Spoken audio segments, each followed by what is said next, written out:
இன்றைய மலைய சமூகத்தின் கல்வியை மேம்படுத்துவதற்கு கடல் கடந்து வாழ்கின்ற இந்த சமூகத்தினர் அல்ல இலங்கையர் என்ன செய்ய முடியும் என்பதுதான். ஆகவே இதனை வெறுமனே அரசாங்கம் மட்டும் செய்ய முடியாது, அங்கிருக்கின்ற எங்களால் மட்டும் அதனை செய்ய முடியாது என்பதை நாங்கள் உணர்கின்றோம். ஏனெனில் இந்த மக்களை வழிநடத்துவதற்கும் அவர்களுடைய வேலை திட்டங்களை முன்னெடுப்பதற்கும் பல்வேறுபட்ட வேலை திட்டங்கள் செய்கின்றன. இந்த மக்கள் வரலாற்று ரீதியான கல்வியில் புறக்கணிக்கப்பட்டிருக்கின்றார்கள். வரலாற்று ரீதியான கல்வி சார்ந்த துலகம் அவர்களுக்கு நிலைக்கப்பட்டிருக்கின்றது என்ற விடயத்தை நாங்கள் சர்வதேச ரீதியாக கொண்டு செல்ல வேண்டும். யுனிசெஃப் போன்ற நிறுவனங்களுக்கும் ஏனைய நிறுவனங்களுக்கும் அழுத்தங்களை கொடுப்பது மூலம் இலங்கை அரசாங்கத்தை நோக்கி அந்த அழுத்தங்களை செய்ய முடியும். இதற்கான வலைப்பின்னல் நினைக்கின்றேன் ஏற்கனவே கடற்கரை சார்ந்தவர்களிடம் இருக்கின்றது. அவர்கள் பல துறைகளிலும் இந்த வலைப்பின்னலை மிகவும் சிறந்த முறையிலே பயன்படுத்தி இருப்பதற்கான வரலாறுகள் எங்களுக்கு சொல்லுகின்றன. அதே போல இவர்களுடைய கல்வி நிலை வளர்ச்சிக்கு தேவையான வளங்களையும் அல்லது அவர்களுக்கான வளங்களை வழங்கக்கூடிய நிறுவனங்களுக்கும் இந்த விடயங்களை நாங்கள் எடுத்து செல்ல வேண்டியவர்களாக இருக்கின்றோம். அதற்கு மேலாக நாம் கேட்கின்ற ஒன்றுதான், மலையத்திலே இருக்கின்ற பிள்ளைகள் காப்போத உயர்தரத்திலே சித்தியடைகின்றவர்களை நாங்கள் இந்த நாடுகளுக்கு கடல் கடந்த நாடுகளுக்கு அவர்களுக்கு ஸ்காலர்ஷிப் வழங்குவது மூலமாகவும் அல்லது வேறு வகைகளை கொண்டு வர முடியுமாக இருந்தால், வருடத்துக்கு 10 பேரை 20 பேரை நாங்கள் கொண்டு வர முடியுமாக இருந்தால், இங்குள்ள பல்கலைக்கழகங்களை கைத்து அவருக்கு அனுமதி வழங்க முடியுமாக இருந்தால், நாங்கள் அந்த சமூகத்தை சார்ந்த தொழில் சார்ந்த நிபுணர்களையும் எதிர்காலத்தில் உருவாக்கி கொள்ளக்கூடியதாக இருக்கும். ஆகவே இந்த சம்பந்தமான வேலை திட்டங்களை நாங்கள் முன்னெடுக்க வேண்டிய அவசியம் எங்களுக்கு இருக்கின்றது. ஆகவே உங்களிடம் நான் அந்த மக்களை சார்பாக கேட்டுக்கொள்வதுதான், இதனை நாங்கள் உதவியாக மட்டுமல்ல உங்களுடைய கடப்பாடாகவும் கேட்டுக்கொள்கின்றோம். ஏனென்றால் உங்கள் அனைவரதும் கல்வி வளர்ச்சிக்கும் உங்கள் சமூகத்தினது கல்வி வளர்ச்சிக்கும் மலைய சமூகம் தொண்டாட்டி இருக்கின்றது. இலங்கையிலே உரிமை போராட்டம் நடக்கின்ற போது எந்தவித எதிர்பார்ப்பும் இன்றி மலைய சமூகம் உங்களுக்காக பங்காற்றி இருக்கின்றது. நீங்கள் மறந்துவிடக்கூடாது. அதாவது 35 விதமான போராட்ட வீரர்களிலே இலங்கையில் போராட்ட வீரர் 35 விதமானவர்கள் இலங்கை மலைய இளைஞர்களாக இருந்திருப்பது என்பதை அன்றிருந்த இயக்கங்களை அறிக்கைகளாக விட்டிருக்கின்றது. நீங்கள் மறந்துவிடக்கூடாது.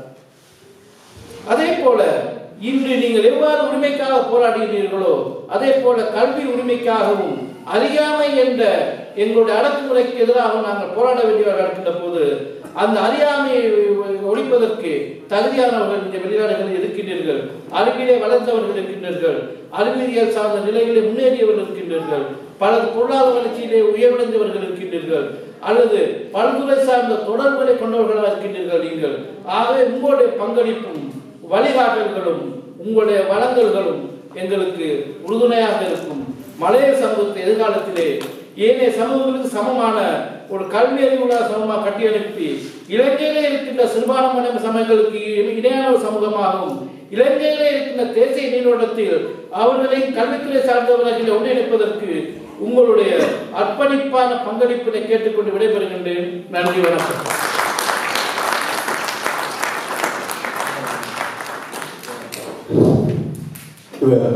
புள்ளிவிவரத்துறை தலைவர் என்பது நிறுவனமாகி இருக்கும் என்று நினைக்கிறேன். அதே போல மலையகத்தின் பிரச்சனை மலையகத்திலே பிறந்து மலையகத்திலே வளர்ந்து அங்கே வாழ்ந்து கொண்டிருக்கிறவருடைய இடையிலிருந்து வந்த குமுறல் என்பதாகவும் நாங்கள் பார்க்க வேண்டும்.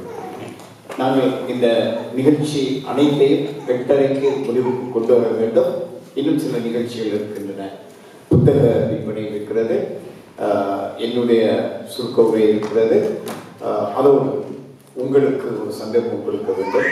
இப்பொழுது நீங்கள் இவர்களோடு ஏதாவது கருத்து பரிமாற்றம் செய்ய நினைத்தால் அல்லது அந்த நேரத்தை கருத்தில் கொண்டு கேள்விகளாக மாத்திரமே சொற்பொழிவுகள் தயவு செய்து ஆற்ற வேண்டாம். உங்களுக்கு ஏதாவது மேலதிக விவரங்கள் இவர்களிடம் தெரிந்து கொள்ள வேண்டுமாக இருந்தால் மாத்திரம் நீங்கள் தயவு செய்து அவர்களோடு உரையாடுங்கள். ஒரு மனம் திறந்து பேசுங்கள். நன்றி. இப்பொழுது உங்களுக்கான நேரம். முதலில் சிவா.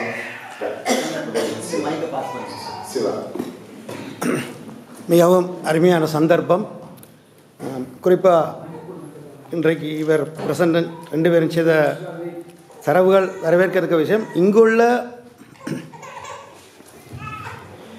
புலம்பெயர் தேசத்தில் இருக்கின்ற மாணவர்கள் ஆராய்ச்சி செய்வதற்கு தகவல்கள் தேவைப்படுகிறது. எனவே இவற்றை ஒரு பொதுவாக எவரும் பெறக்கூடிய விதத்தில் இணையதளம் மூலமாகவோ ஏதோ ஒரு வழியில் எமது அடுத்த சந்ததிக்கு சுருக்கமாக சொல்ல போனால் எங்களோட கிராண்ட் சில்ட்ரனுக்கு தான் டெலிவரி பண்ண வேணும். ஏன்னா எங்களோடு இது முடியக்கூடாது. எங்களோட பிள்ளைகளுக்கும் இந்த தகவல் செல்ல வேணும். அப்போ தான் இதோடைய பரிணாம வளர்ச்சி ஒரு தொலைநோக்கு சிந்தனையோடு போகும். எனவே இது சம்பந்தமான தரவுகளை இணையத்தில் நீங்கள் பப்ளிஷ் பண்ணால் நல்லா இருக்கும்.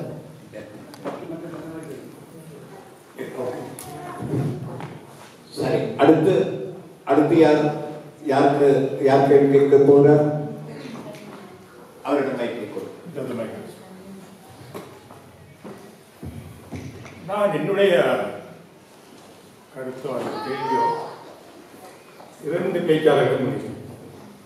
நீங்கள் அரசியலமைப்பு சீர்திருத்தத்தை பற்றி கதைச்சீர்கள். அங்கே உங்களுடைய பேச்சை முடிக்கும் தருவாயில் நீங்கள் சொல்றீர்கள் பிரச்சனைகளை பற்றி சொல்லி கருத்த பிறகு இந்த பிரச்சனைகளை விடுபடுவதற்கு சமூக எழுச்சி வந்து தேவைன்னு சொன்னீங்க.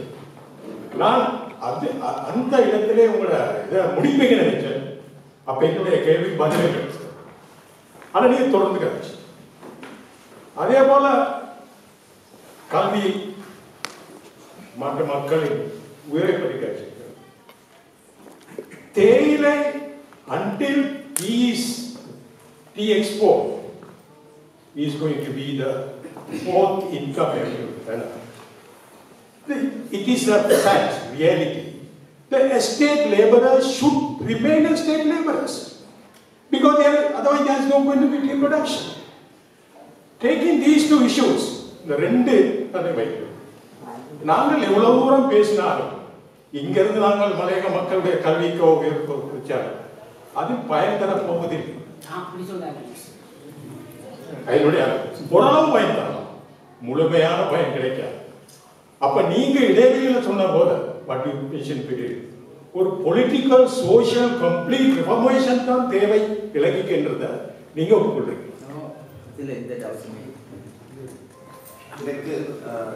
இது நீங்கள் கேள்வியா கருத்தா? கேள்வியா கருத்தா? 2 அடுத்து வேறு யாராவது கேள்வி கேட்கிறதா? கேள்வியாக மாத்திரம் கேள்வி மாத்திரம். நீங்க பேசியிருக்கீர்கள், அவை கேள்வி மாத்திரம். விஜய் சந்திரன் நல்ல கருத்து. எனக்கு ஒரு ஒப்பீனியன் இருக்கா? நீங்கள் இந்த சொலிடாரிட்டி செய்யணும்னா நீங்கள் முதல் செய்யலாம். இப்போ பிரிட்டனில் வந்து பெரிய இப்போ லோன் சிஸ்டம் வந்து ஸ்டூடெண்ட் கவர்மெண்ட் லோன் கொடுக்குது.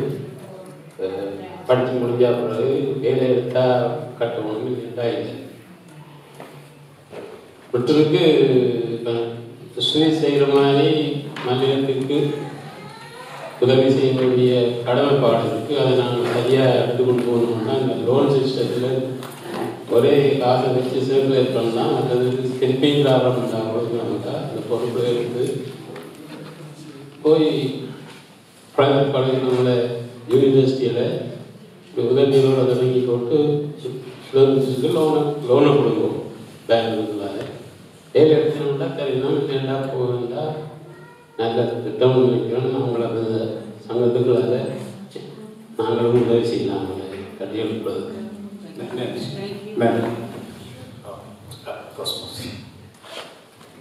If you don't mind, I'm going to ask this question in English, if you don't mind, yeah? Yes, sure. Okay, I understood the speakers about education, importance of the upcountry estate children. The factor Mr. Marzouk pointed out, there is a certain amount of truth in it. What I personally feel is that, of course, you know, as you say, the tea is an important export factor for Sri Lanka. So, it is important that we still maintain the tea estates. The government has taken over some estates, and the private sector has taken over some estates. But the export is very important. Tea, rubber and coconut is important to Sri Lanka. It is also important the children of estate workers is to be educated. Whatever we can do from here, we will do. But on the other hand, the export of tea should continue. So what I personally feel is that why don't we develop I mean, I am also getting into various forms of communication with the Sri Lankan government because I have been an immigration officer in this country. Apart from that, I am also working with politicians in this country. So I have a bit more contact with politicians as well as private companies. Whatever I can do through Mr. Kader, he knows me personally. We can work along with them. But the factor about the estate children educating, but not abandoning the tea estates. We should not abandon the tea, which is the backbone of Sri Lankan economy. So, unless we do technical development to pluck tea, if we don't have workers plucking tea, right, we are going to have some development where we can pluck the tea technically or with robo or whatever, right? Or we can take the estate workers as partners of tea estates, the government or the private sector, making them as partners of tea estate. They themselves develop, even after educating, what is the harm in estate children working in the estate? They don't have to go and pluck tea. They can develop and improve the tea estate. Yeah, so they can develop the tea estate by their knowledge and skills, be in the tea estate. They don't need to go and work in different countries or whatever, develop their own countries. But you don't have to start picking with your bags. Okay, thank you. Thank you. One minute now. You will get your chance, please.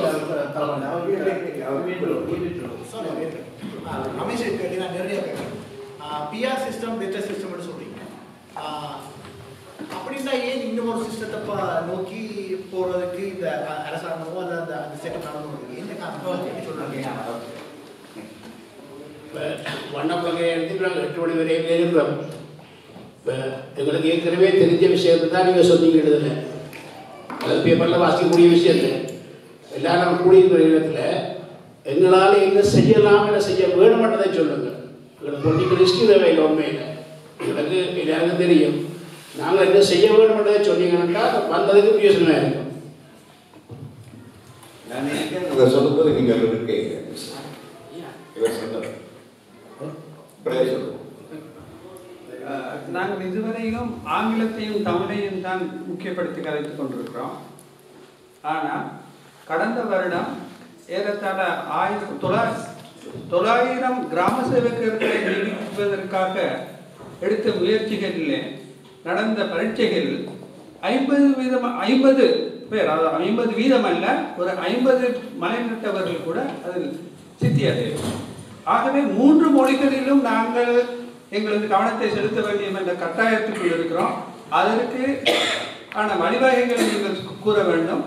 அது 3 மொழிகளும் எண்ணும் பொழுது ஆங்கிலத்துக்கு இடம் கொடுக்கலாம். ஏன்னா நாங்கள் தமிழர்கள் என்றபடியா அடுத்த கட்டாயம் சிங்களத்திற்கு அந்த முக்கியத்துவம் கொடுத்தால்தான் ஒரு சமூகம் என்ற ரீதியில் நாங்கள் முன்னேற முடியும். அதற்கான உங்களுடைய கருத்தில் இருப்போம். வேறு யாராவது?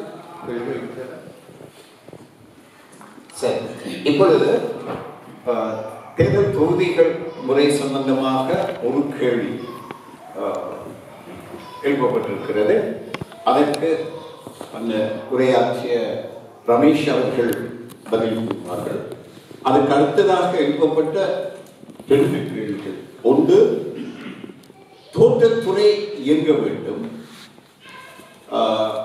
படிப்பு அதனை அழித்து விடாதா என்பதை போன்ற இதை 2க்கும் இடையிலான, அதாவது அவர்களை தவறாக புரிந்து கொள்ளக்கூடாது. இந்த தோட்டத்துறை பாதிக்கப்படாமல் கல்விக்கும் இந்த தோட்டத்துறைக்கும் இடையிலான அந்த பேலன்ஸ் எப்படி பேணப்படுவது என்ற கேள்வி எழுப்பப்பட்டிருக்கிறது. அடுத்து 3வது கேள்வி, இந்த மும்மொழியின் அவசியம் பற்றி கூறப்பட்டிருக்கிறது. கடைசியாக மிக முக்கியமாக இங்கிருப்பவர்கள் என்ன செய்ய வேண்டும் என்ற கேள்வி எழுப்பப்பட்டிருக்கிறது. 4 கேள்விகள் சபையில் இருந்து வந்தது. இதிலே முதலாவது கேள்விக்கு திரு ரமேஷ் அவர்கள், அதாவது விகிதாச்சார முறைதான் சிறந்தது என்றால் ஏன் அரசாங்கம் இந்த மாற்றத்தை கொண்டு வருகிறது என்ற கேள்விக்கு பொழுது பதிலளிப்பார். சுருக்கமாக. நாம் என்னுடைய பிரசன்டேஷன்ல கூறியது போன்று விகிதாச்சார பிரிவு முறை சிறந்தது என்பதை பல்வேறு விடயங்களின் மூலமாக நான் உறுதிப்படுத்தினேன். இலங்கையிலே தேர்தல் மறுசீரமைப்பை சிறுபான்மை கட்சிகள் கோரவில்லை. இந்த தேர்தல் மறுசீரமைப்பில் அதிக முனைப்பு காட்டுவது பெரும்பான்மை அரசியல் கட்சிகள், அதிலும் குறிப்பாக ஸ்ரீலங்கா சுதந்திர கட்சி. இன்றைய அரசாங்கத்துக்கு பெரும்பான்மை கட்சிகளுக்கு ஒரு தேவை இருக்கின்றது. இந்த கோலிஷன் கவர்மெண்ட் இலங்கையினுடைய அரசியல் ஸ்திரத்தன்மையை பாதிக்கின்றது. ஆகவே கோலிஷன் கவர்மெண்ட் இல்லாம ஸ்ட்ராங் கவர்மெண்ட்டை நாங்கள் போம் பண்ண நாட்டில் 2 பார்ட்டி மாறி மாறி அரசியல் கட்சிகளை மாற்றிக் கொள்ளுகின்ற வகையில் 77க்கு முன்பு இருந்தது போன்று உறுதியான அரசாங்கத்தை இலங்கையில் உருவாக்க வேண்டுமாக இருந்தால் இந்த மெஜாரிட்டேரியன் சிஸ்டம் தான் வந்தது. ஆகவே அதை தான் நாங்கள் மீண்டும் இந்த நாட்டுக்கு கொண்டு வர வேண்டும். அதன் மூலமாக சிறுபான்மை கட்சிகளை எக்ஸ்க்ளூட் பண்ணலாம் பொலிட்டிக்கல் ப்ராசஸ்ல. அதே மாதிரி கவர்னன்ஸ் அதனுடைய நோக்கத்தில் தான் அது மெயினா நடந்துருக்கு. அதனை தாண்டி இப்ப இருக்கிற தேர்தல் முறையில் உள்ள வீக்னஸாக இந்த பிரிபரன்ஷியல் ஓட்டை பாக்குறாங்க அவங்க. ஆனா ஏனைய நாடுகள் உலகத்துல அது ஒரு பிரச்சனையாக இல்லை. நான் ஏற்கனவே கூறியது போன்று அதான் அதனுடைய காரணம். இந்த என்னுடைய பிரசன்டேஷன் நான் கூற மறந்த ஒரு முக்கியமான பாயிண்ட், இலங்கையினுடைய ஒட்டுமொத்த பொலிட்டிக்கல் ரிஃபார்ம்ஸ் அல்லது கான்ஸ்டிடியூஷன் ரிஃபார்ம்ஸ், எலக்டோரல் ரிஃபார்ம்ஸ்ல நாங்க பார்க்கிற மிக முக்கியமான குறைபாடு இதுல இந்த சமூக விஞ்ஞானிகளுடைய பங்களிப்பு மிக குறைவாக காணப்பட்டது.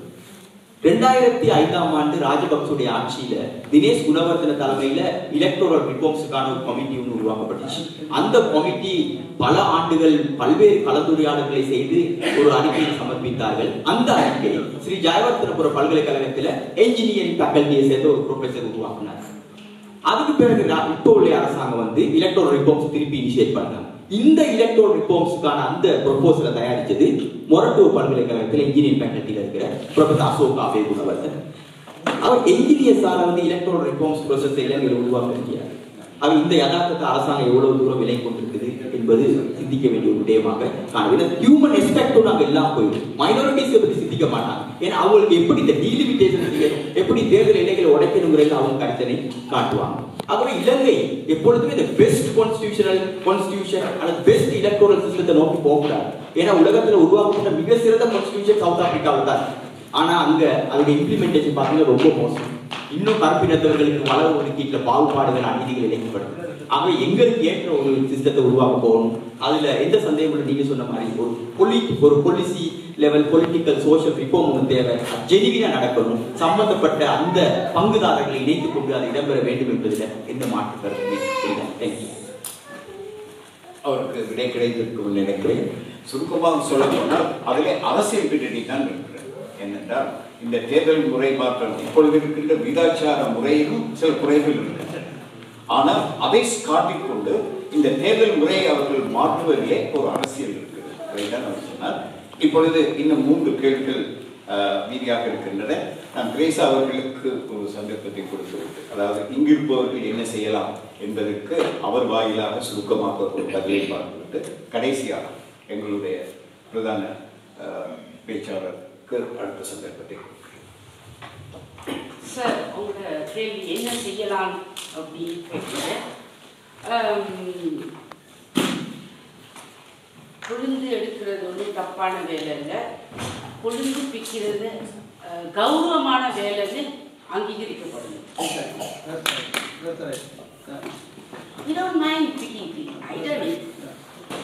ஆனால் எங்களுக்கு கௌரவமாக இருக்கணும்.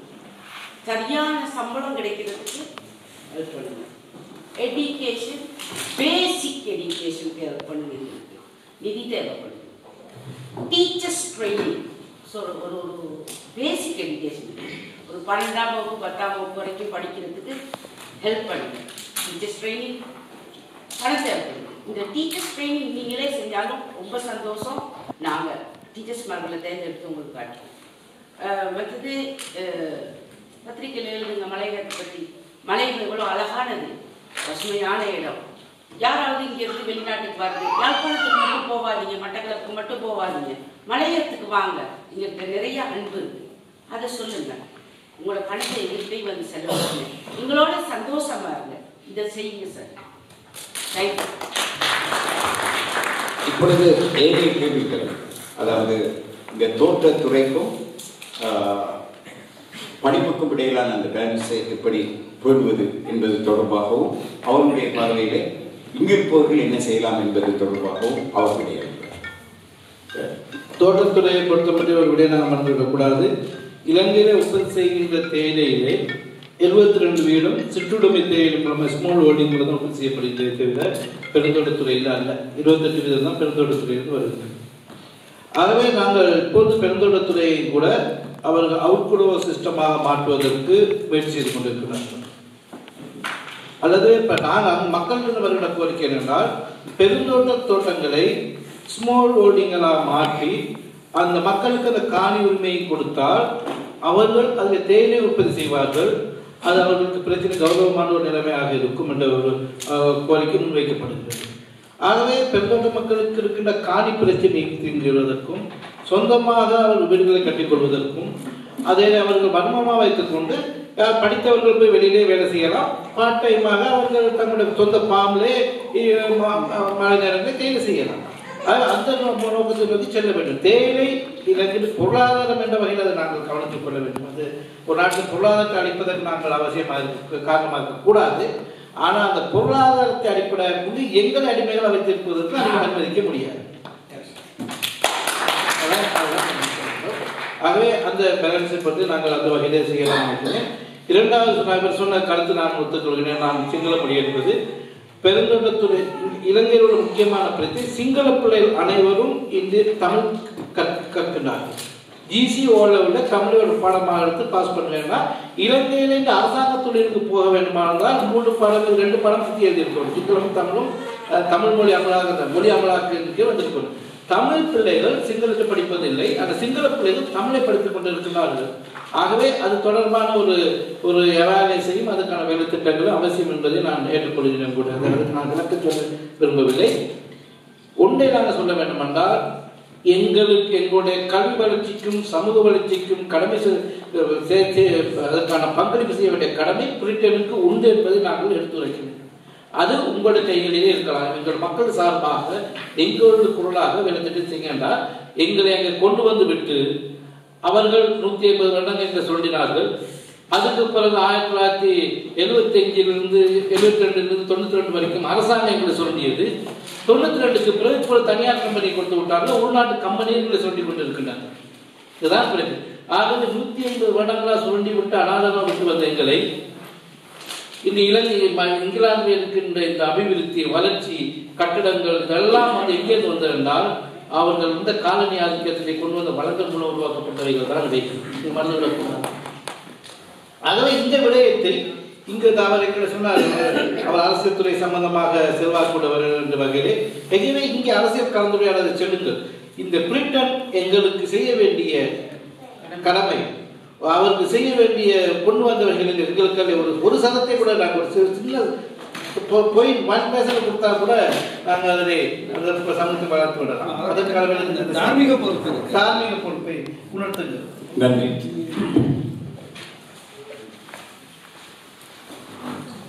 இன்னும் 2 நிகழ்வுகள் இருக்கின்றன. எனக்கு ஒரு கடமை இருக்கிறது. என்னுடைய புத்தகத்தை விமர்சித்தவர்களுடைய ஏற்புரையை நான் வழங்கவில்லை.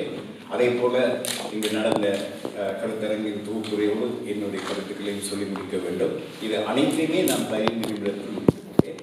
அதன் பிறகு புத்தக விற்பனையை பரமேஸ்வரி அவர்கள் பொறுப்பேற்பார்கள். 8:30 மணிக்கு இந்த கூட்டத்தை முடிப்போம். அதன் பிறகு